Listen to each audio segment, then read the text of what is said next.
შინაარსის მანიპულაციურად გადმოცემა. ის რომ მაგალითად C ვიტამინს აქვს თავისი როლი ჯანსაღი იმუნიტეტისთვის, ეს იმას არ ნიშნავს, რომ ბევრი C ვიტამინი იქნება უკეთესი. ანუ დაახლოებით იგივე ამბავია, რომ თავის ტკივილისთვის თუ კი ვსვავთ პარაცეტამოლს, ეს იმას არ ნიშნავს, რომ თავის ტკივილს იწვევს პარაცეტამოლის დეფიციტი. ხო, ეს ერთმანეთთან უნდა იყოს კავშირში. მიზეშედეგობრიობა უნდა იყოს რა.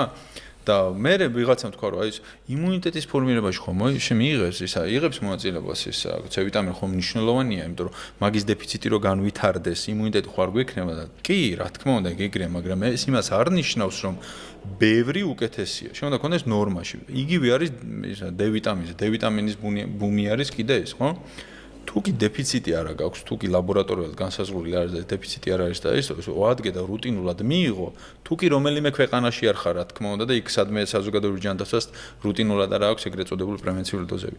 არ არის აბსოლუტურად საჭირო ამის ზედმეტად მიღება, იმიტომ რომ თავის გვერდით მოვლენები აქვს და ასე შემდეგ. შესაბამისად, ხო, კიდე ერთხელ ხაზი რო გავუსვათ, ეს არის საუბარი დანამატად ზედმეტად მიღებაზე და არა მკურნალობაზე, როცა დეფიციტი არის და არა.